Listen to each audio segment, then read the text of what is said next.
So we're going to get started with our afternoon patient panel. So you can see I'm seated at the kids table now, and we call it our teen young adult panel. And these are guys who are, 3 of them are affected and 1 is a carrier. So we thought that would be a great twist on getting the experience of being a carrier and finding out you're a carrier. So we're going to start with Matt. Let me do it. Keolanui. Say it again. Keolanui. Okay, really? You guys were going to get that? No. So anyway, Matt has been affected for 6 years, and he is from San Diego. So take it away, Matt. Thank you, Maria. So like Maria said, I've been affected for 6, almost 7 years now, and I was 9 when I was first affected, and before that, my brother was affected 5 years before that, and he was affected when he was 19. So initially our family was like, we were really sad when my brother was affected, and then it's been 5 years after that, and we're like thinking nothing of it. Then it happened just a couple weeks after I turned 9, and I went to the doctor. I had to do all the tests, just not as much as my brother. My brother had to get a spinal tap and MRI and more tests, and I had to take tests, just not as many as him, because I saw a neuro-ophthalmologist, and then he was like, you probably have LHON or LHON, and then I was like, what? I was not 9-year-old me was thinking, what does that mean? And mommy, what? What's the doctor trying to tell me? And then she was like, oh my goodness, your brother had this. And just after that, I had to take like 2 weeks away from school and just went through the whole process and just handling it. And I was sad for the rest of my 4th grade year, but I still had to like get over it. And I mean, it was obviously a good thing that I had friends that were very supportive of me, but they were still like 4th graders. They're like, why is he blind? What is this? And I didn't know what to say to them either, but I got over it 5th grade year. I matured, and it helped me mature faster. I think I had to take everything in, and after that, middle school, I can't say perfectly fine, but I was definitely getting used to it, got the handle of it, and 6th grade year, though, was rough. I had to go to middle school, Marston, which is a middle school in San Diego that has I don't know what it's called, but it's a center for blind people there. And they help with the visually impaired kids. They have a lot of visually impaired teachers and tech, and that's where I got all of my help. I had to learn Braille there, and now I'm fluent in Braille. I don't use Braille anymore. I was like, I'm not using this. This takes too much time out of my day. I mean, I can touch, I can read things. My friends are like, so you can read Braille, right? And they're like, yeah. And so they're like, well, so what does this say? Cover up the sign. I'm like, I don't know. And I read it.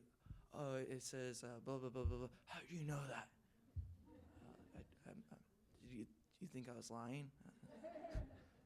So, but middle school was interesting. It was rough though, because just getting used to it, and then people were like not believing I was legally blind, and I was like, why would I lie to you that I'm legally blind? Like, I'm in middle school. No, I don't think I'm legally blind. I mean, I kind of want to not be legally blind. So that was good. Just the fact that all my friends were playing football, because before that I was playing Pop Warner football and basketball, and that was my life. I was really good at football. I would think. I mean, I don't know. People would disagree with me. I think I was good. Come on. And then it was like, I can't play football anymore. So this is becoming real. Like, it's going to be high school year. My 8th grade year, the PE coaches from high school were like talking about athletics. And I was like, I can't play football. This is, well, I didn't think this was going to actually happen. Like, I'm not actually going to play football. This was like my dream since I was in 1st grade, that I was going to be in football, potentially go to the NFL, get a scholarship, all that good stuff. And then I was like, so what do I do now? So I started swimming, and then I was like, well, this is fun. Like, I mean, you don't need to like have eyesight for this.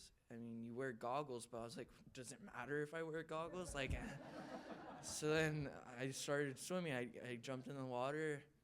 I mean, I've always swam since I was little. My dad and grandpa swam before me. So then I just started swimming, and people ask me, how do you do swimming? I'm like, I swim, I touch the wall, and then I swim again. So I did swimming. Then my high school year, freshman year, I want to do another sport. What should I do? Maybe wrestling. It's physical like football. I mean, people have always told me I should do wrestling. I do wrestling. I fall in love with wrestling. It was amazing. It was like just, I love wrestling. And then just have wrestling and swimming in my life, it's like a distraction, and it helps me. And, you know, if I didn't have things like that in my life throughout, like, going through this, if I didn't have family and all this, it probably would be a lot rougher. I mean, eventually I got to the point where I can joke about being blind and stuff, and then like I tell my friends, don't you just love blind jokes? And then they're like, what are you doing? And I was like, no, you never see them coming. And then they're like, oh. So my friends, like, they like telling the jokes where like so-and-so walks into a bar, and I was like, oh, so blind kid walks into a bar, and they're like, oh my goodness. And then he walks into a table, and then a chair, and so for me, the joking part is another thing that helps, because it's like, I'm in high school, like, I joke around with all my friends and everything, and it's like, they feel almost scared to joke about it sometimes, and I'm like, no, it's cool. I mean, I'm blind, it's fine, like, I'm used to it, like, and then if some random person comes up to me and they're like, you're blind, you stop, shut up, you're not blind, you're not, come on now, come here, sign this, and I'm like, no, it doesn't work that way. And if I'm in a rush, they're like, I need help, and they're like, why do you need help? I left my glasses at home, and then they're like, oh, okay. But usually if I'm like, just, I have time, and I explain it to them that I'm legally blind, and they're like, why are you legally blind? I'm like, I don't know. Can you answer that for me too? I'm asking the same question. So, it's just, I don't know. I got over it, and now I feel like this is almost a blessing, and it's helping me, and it's not an obstacle. It honestly is helping me mature and become the person I am today. And without getting LHON, I probably would be a completely different person. It's a humbling experience, and it's just amazing. So, Well, great. Thank you, Matt. That's great. Thank you, Matt. We've seen Matt on the on the pool deck, because my daughter also swims, and just realized they moved about 2 blocks away from me. So yeah, so we're like, well, we won't be walking to each other's house, but you know, we'll have to get connected in San Diego. So anyway, thank you, Matt. Appreciate it. All right, our next speaker is Michael Maleka and Malika. I am just busting those.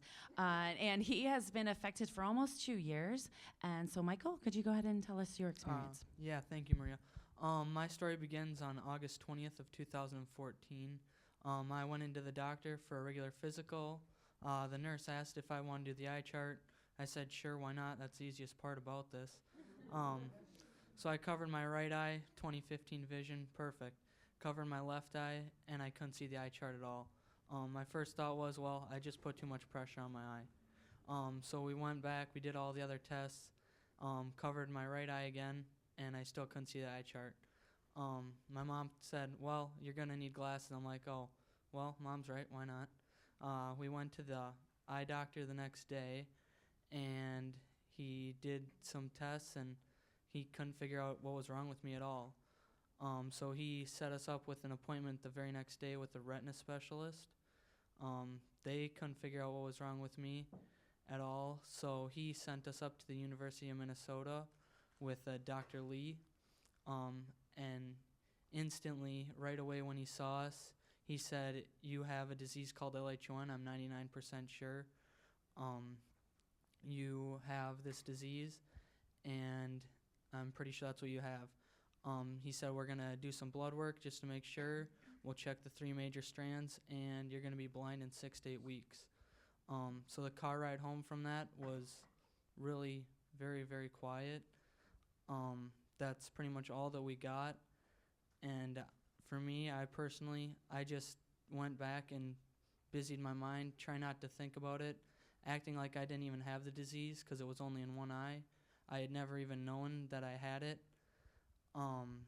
So after that, we went back, and he told us that I didn't have the disease. And so we thought, well, I must be misdiagnosed. I might have something else. It wasn't until a couple months after he told us that I don't have the 3 major strands, my second eye started to go, and I was losing vision in that eye. And then he told us that, well, maybe you do have it, maybe you don't. And my mom demanded that we'd get the full mitochondrial DNA scan. And then a couple months after that, we got the full diagnosis that I have LHON, and I have the mutation number 3890, which is a very rare mutation number. So then 10 days after that was the conference, and we booked tickets to go to the conference last year, and we went to the conference, and that was just a huge inspiration to see how all of these people are living their life visually impaired and living their life to the fullest and have great lives. And I mean, you guys are just such an inspiration. You guys were an inspiration to me that you guys are just living life and acting like you don't even have it. So then we got back home, and we of course told family and friends about it, and it was a great time. So school started, and we got together with the school saying that, well, I might be blind in 6 to 8 weeks, and they were very, very helpful. They told me that I should probably let all my teachers know and stuff, and so I made a PowerPoint to tell them that, well, this is what I have, and I could be going blind. And so they were all very helpful, very helpful with it.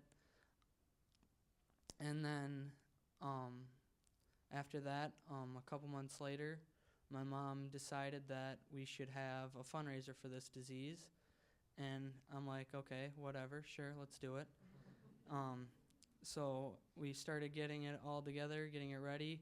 And I'm thinking, okay, there's going to be a couple hundred people there. She said, you should tell your story. You should say a speech. And I'm like, okay, whatever, only a couple hundred people.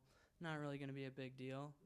Start selling tickets. We get up to 200, 250, and then we get up to 300. And I'm like, oh, wow, this is going to be a little worse than I thought with 300 people. So that day came. It was a great day. It was amazing. It was really fun. It was a little nervous getting in front of 300 12 people to say my story, but I did it, and it was great. And then I guess that just brings us today, and I just wanted to come back and meet with everybody and have another great time this year like I did last year.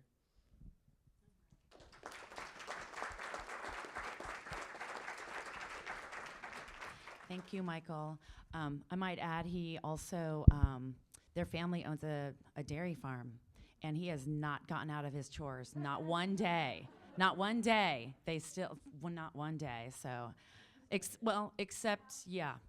Give him the microphone for a second. Well, Except. Saturday morning I woke up and I thought I had a hernia because we were trimming cows' hooves and we were pushing them. So I woke up Saturday morning thinking I had a hernia. Well, my mom took my temperature and I told her where I hurt, and it turned out my appendix was starting to rupture. So I went into surgery on Saturday and had my appendix. And after we got out of surgery, I told my mom, well, I guess I have to speak at the conference, so we're going, and we started packing Sunday, and we arrived Tuesday, and we still came. Way to go. Way to go. Appreciate the effort. I definitely appreciate the effort. All right. Well, moves to our next speaker. His name is Chris Tolvey, and he is very new into this. He was just diagnosed in February, so we're just talking a couple months here, and I am so proud of him to actually want to speak after asking, and I'd like him to tell us how it's come around for him just being diagnosed in the last couple of months. Go ahead, Chris. Thank you. Hi, I'm 16 years old. My name's Chris. I'm from Long Island, New York. And as she said, I was just diagnosed in February, so this has been like 4 or 5 months so far. It's been pretty difficult. It's been very interesting. I've gotten a lot of support from teachers in this school, and I think it's really amazing what kind of support the education system can give you, and they supply you with so much equipment and magnification for free, and they give you tutoring, and that's been really helpful. But this started in, it started in November, I believe. I went for a physical because I wanted to join the track team, and we were doing the eye chart just like them. And we noticed in my right eye, I couldn't see the big E at the top, so we weren't really concerned at first because I could still see pretty much perfectly fine using my left eye. It wasn't a big deal, and we just basically ignored it from then on. But in January, it started to affect the other eye, and we kind of panicked, and then went to my normal eye doctor, and she had no idea what was going on, and we were completely stumped, and we just started looking up online, and we couldn't figure out what it was, and we went to a neuro-ophthalmologist up in Mount Sinai in New York, and he saw that there was damage to the optic fibers, so he prepared a full report and gave that to us and sent us back to a closer neuro-ophthalmologist in Long Island, where I lived. And we went to him, and he was actually just terrible. We gave him the report, and he just wouldn't read it, and he said that he found nothing, there was nothing wrong, and he refused to acknowledge that anything was going on. And he was actually talking to my parents while I was not in the room, and told them that he's seen it before, and kids lie, and that I was making the whole thing up. And I think my mom was about ready to just nail him in the face.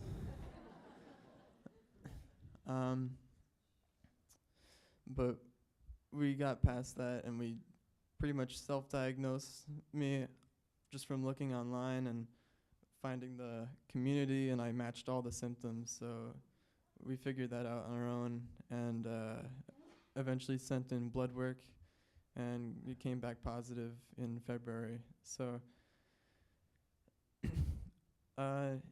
yeah, there's been a lot of adjusting. With school, it's been pretty good. I mean, I never actually did join track. I don't think I really have much time. I have like 2 hours of tutoring every day after school, and after that, during the night, I take kickboxing classes regularly. I've been taking karate for about 5 years. I didn't stop that. But there's been a lot of changes, specifically in just like the way I do go about my daily life. Like, for example, entertainment. It's completely changed. Instead of, like, everything is auditory now. I bought the Amazon Echo. It's like a speaker that you put down in a room, and you can just ask it questions and play music. And I spend most of my free time using that and just listening to music and podcasts and stand-up comedians, and that's how I occupy my time mostly. Although when it just first started, it sort of sent me into like a really depressed state. I guess going back to what Jeremy said about the first stage of denial, I think I was kind of in that, and I started to just like sleep a lot. I was just spending all my time in bed, and I mean that sounds pretty nice, but it was kind of sad. And I think a big reason is because you go to sleep, and when you like dream, in your dreams, you can see still, and that was kind of luxurious. But it's kind of, I think it's a really unhealthy way to cope with a vision loss, and I think eventually I just sort of came to terms with it and got up and really got on top of my schoolwork, and tried to figure out better ways to deal with it. And I continued my kickboxing classes, and I got with my friends and told them all about it, and they've been really supportive. And I think a major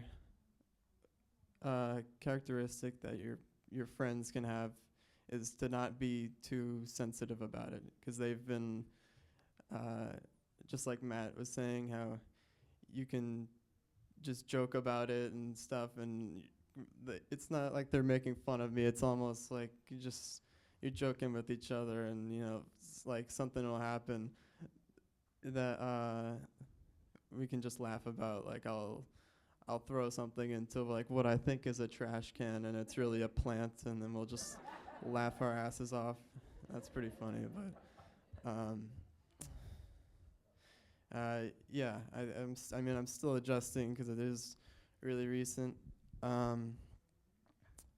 You do have to think about what you're gonna do in the future in terms of like a career, and everyone's always saying you can still do whatever you want, and everything's an option, and that's true. But some things do take a lot of adjustment to be able to still do, and I've taken that into consideration. And I am currently interested in some possibly journalism. I'm not really sure yet, but we're looking at some colleges. And yeah, that's pretty much my story.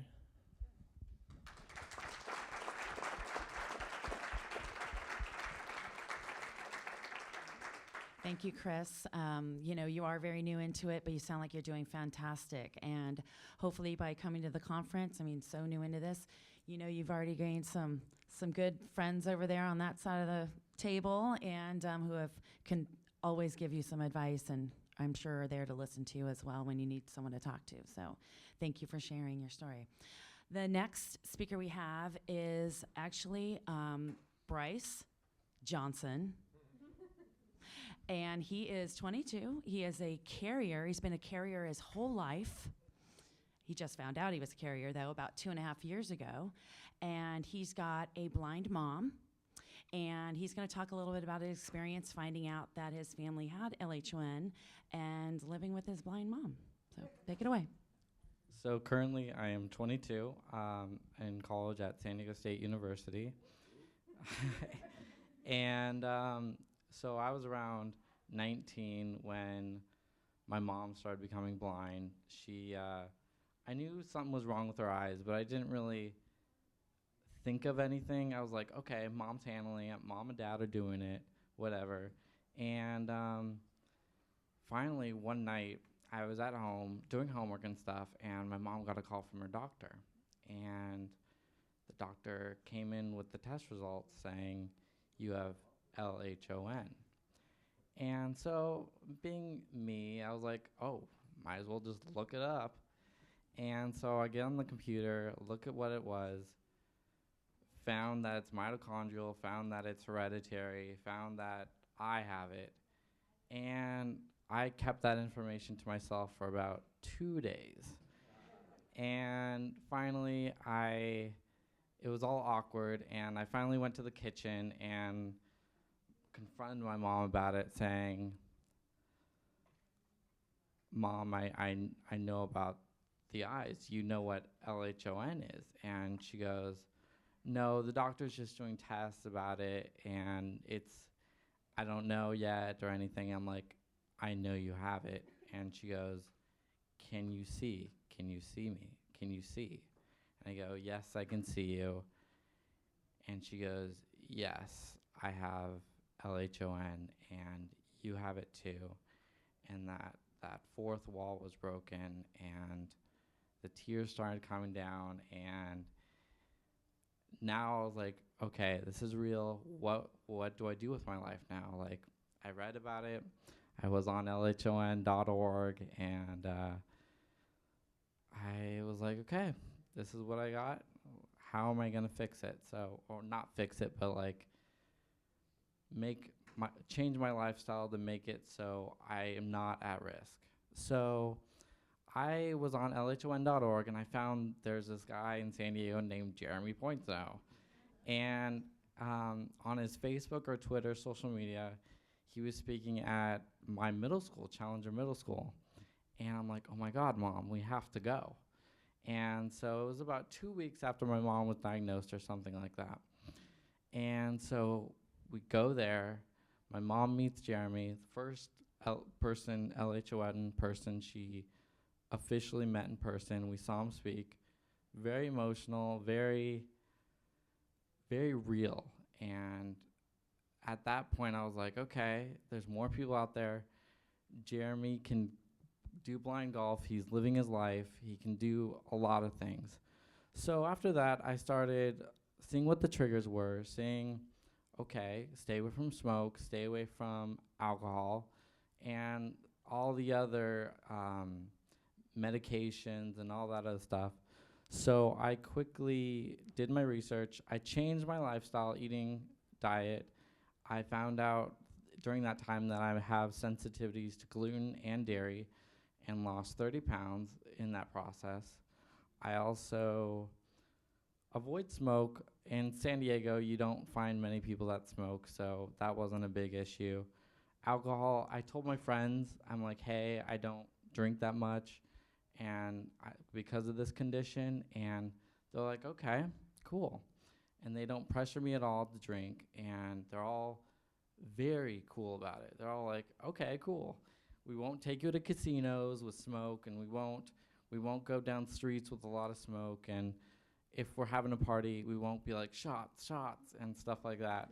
So it's pretty awesome, great group of friends. But yeah, I'll have a glass of wine or a beer, but yeah, that's really cool that my friends are so supportive. But one thing I have a hard time still dealing with is telling new friends or telling people I like how that I'm dating. Like they go, "Oh, so tell me about your mom." I'm like, well, she's a fitness instructor. She's a blogger. Oh, and she's legally blind. And they go, "Why is she blind?" And I go, well, she has this disease, and I also have it. I'm a carrier for it. And then it goes into a lot of answering, a lot of educating, and saying, "Oh, this is what I have. My whole family has it," and how to explain that to people when you just meet them, or when does it come up, who to tell, and stuff like that. That's been a kind of a challenge to be treating every new situation differently. But living with Girl Gone Blind, things have gotten, there's good days, bad days, spilled coffee, talks on outside with coffee and chatting. We have the best times together. And she is so supportive. She gives the best pep talks, I gotta tell you. If I have something wrong, I'm like, "Mom, I got a problem." She goes, "Okay, let's handle it." And you know what? If she can handle being blind, I can handle anything in this world. So, you know what? Living as a carrier, I adjust to the alternatives, and if I don't have to be around triggers or anything that might harm my eyes, I do it. And that's okay. Thank you.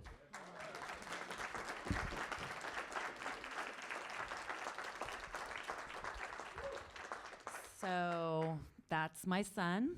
And I also have a crazy 16-year-old daughter who someday you'll meet her at a conference, I'm sure.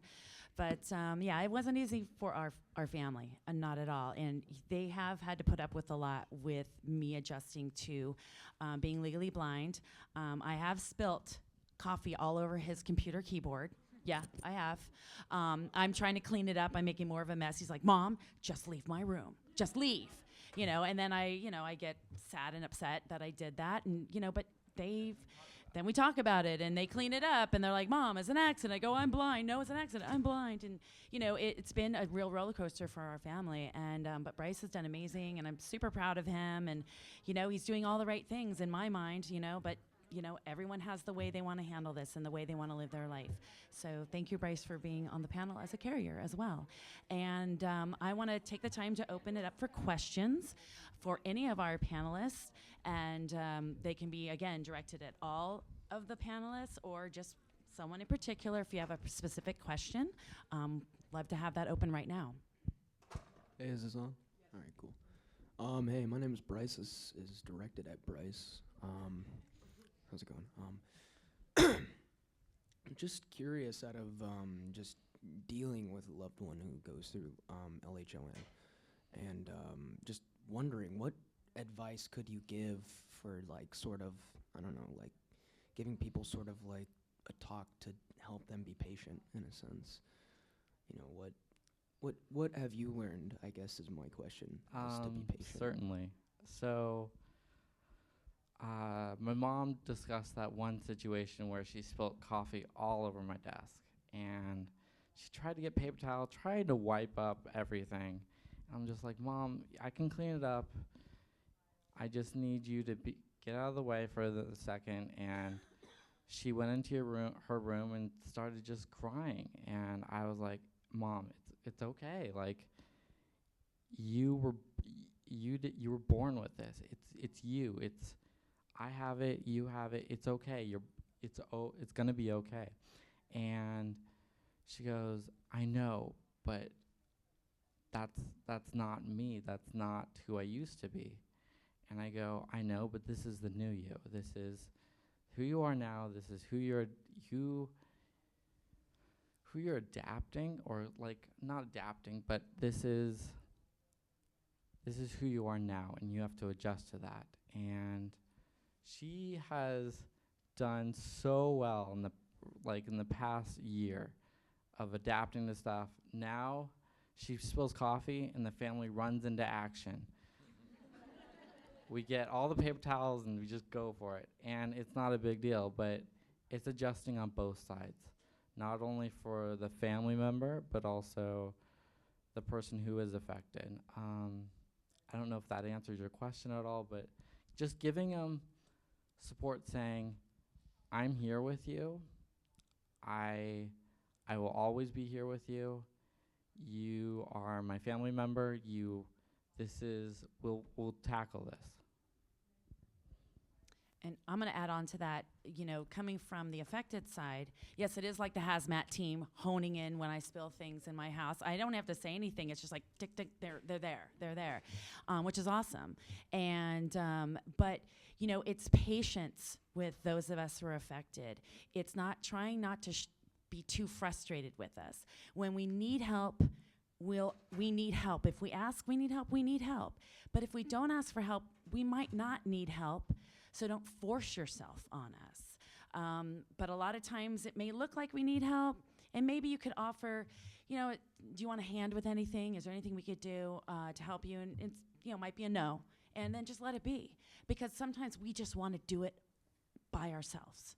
It may take us 5 times longer, right, guys? 5 times longer, but we want to do it by ourselves. So patience is huge, because the adjustment process can be years, and it can be very difficult for us. And the last thing we need is somebody being upset at us, yelling at us, upset that we, made a mess of something or couldn't see something, because it's not our fault. It is really not our fault. And we can beat ourselves up way harder than you guys ever could.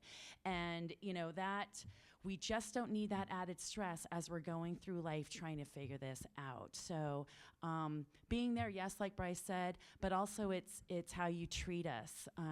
We're going through it.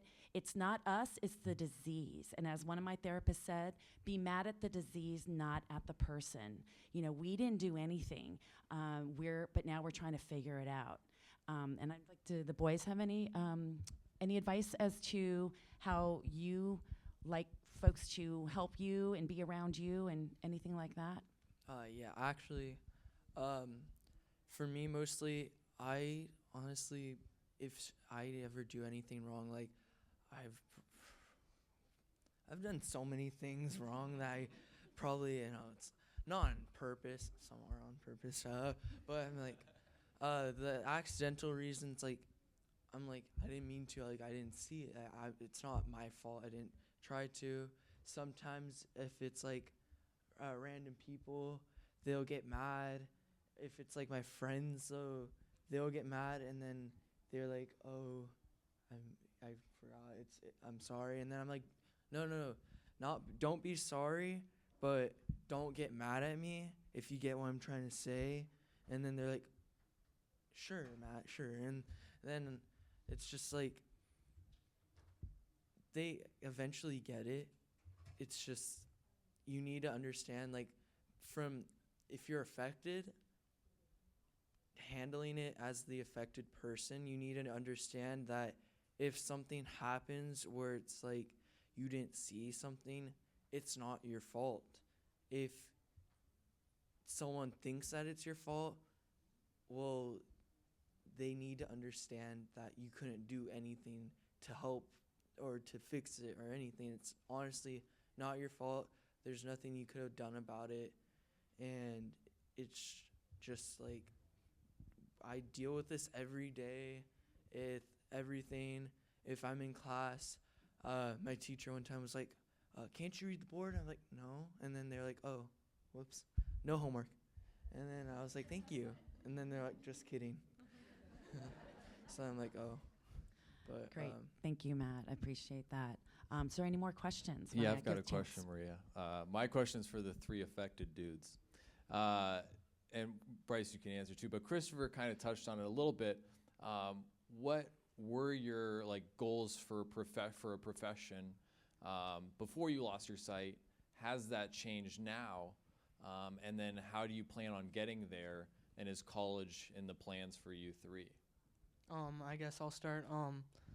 For me, we lived on a dairy farm. My goal beforehand was just take over the family farm and maybe expand it and just live on the farm.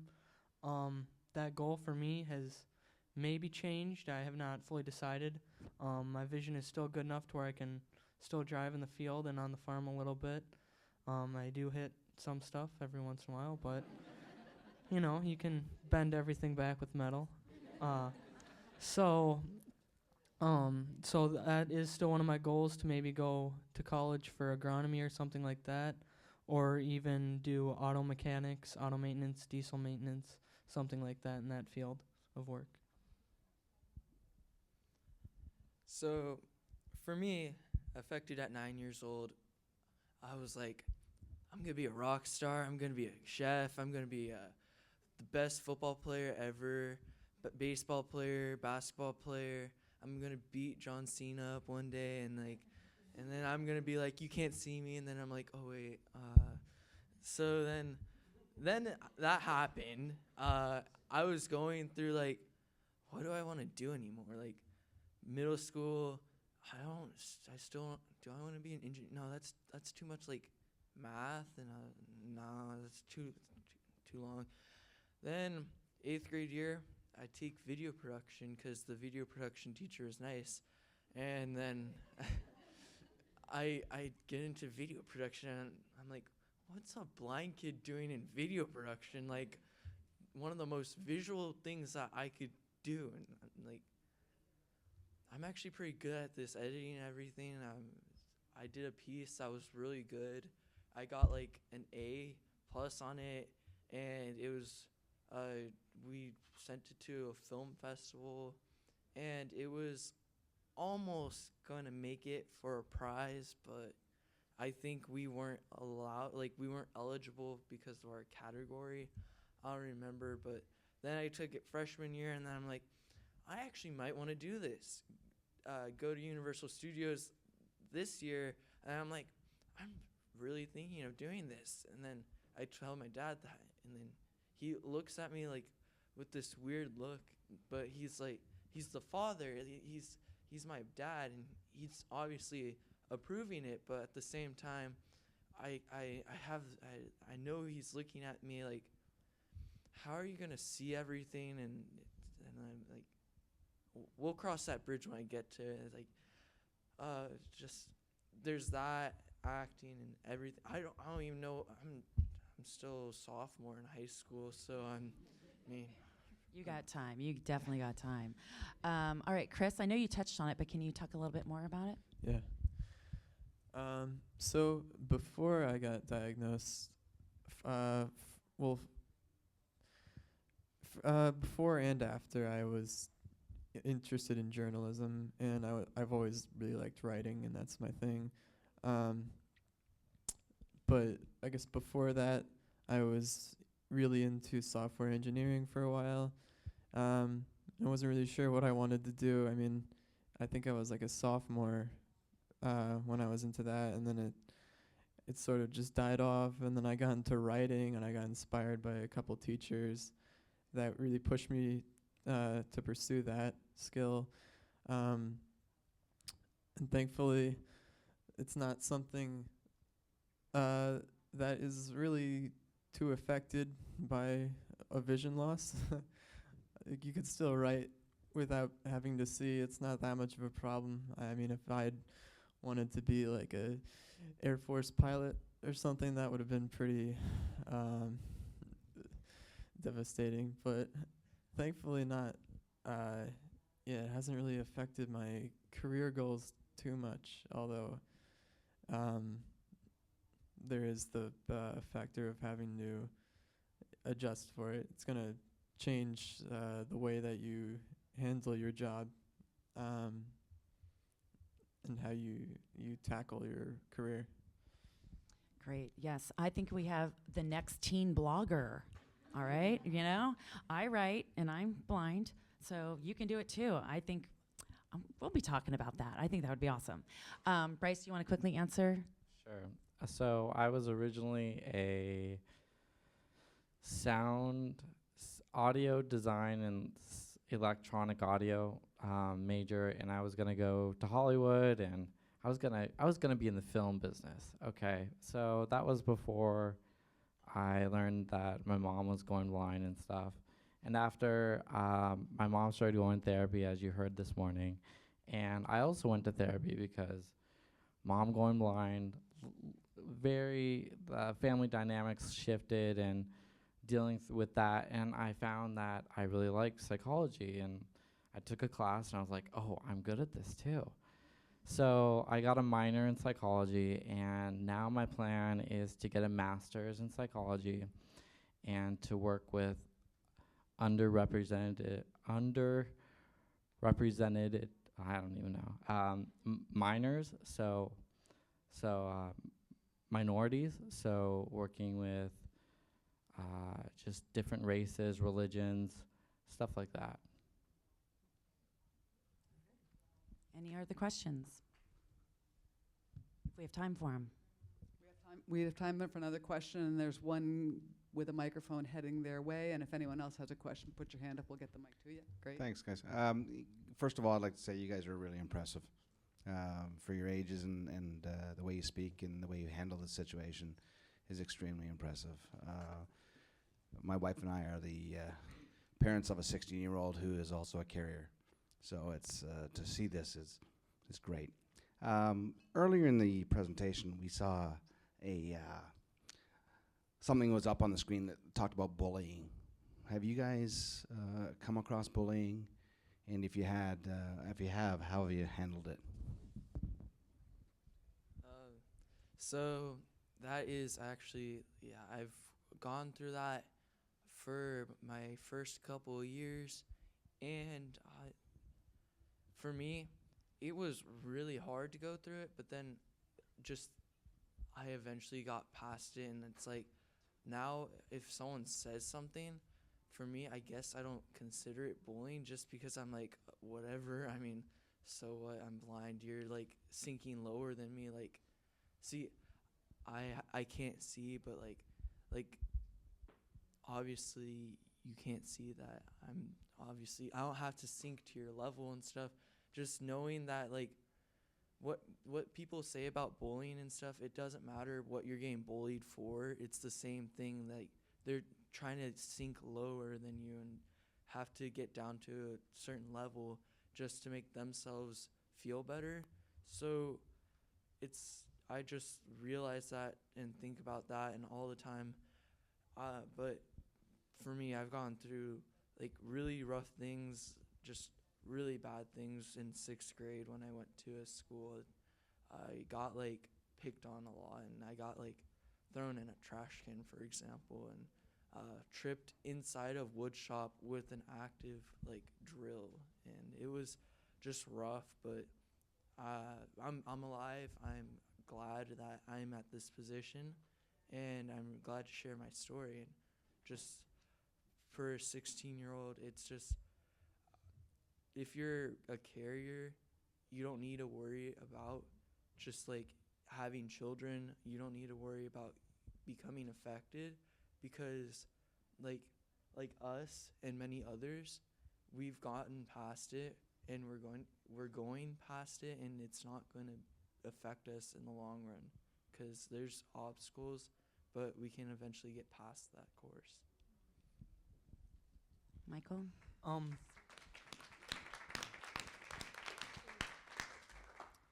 For me personally, I guess I was absolutely never bullied.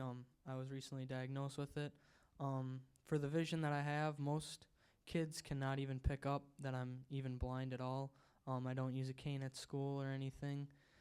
So most kids don't even pick up that I'm blind at all. Mostly just I'll be like, they'll tell me to read something on the board, and I'll be like, oh, well, I can't see that. And they'll be like, oh, really? You can't see that? And I'm like, yeah, I can't see it. And I'm legally blind. And they're like, oh, you are? And then they'll just be quiet, won't talk to me. And I'm like, oh, you can still talk to me. I'm not a different person. So for me personally, I was never bullied at all. I guess I hope I never am. And like Matt said, they're just getting below you. Don't let it stop you. We can all overcome anything.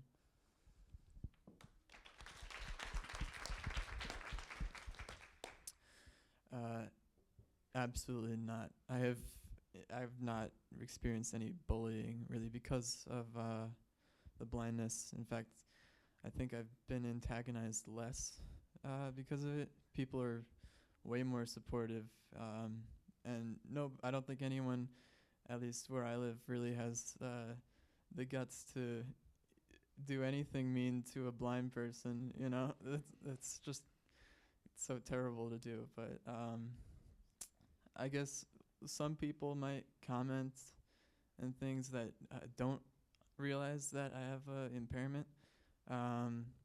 It's nothing really major. I mean, like, I don't know. I've gone to like a pizza place and the guy was like, yeah, hey, like, look at me in the eyes when I'm talking to you. And I'm like, I'm legally blind. And he's like, yeah, me too.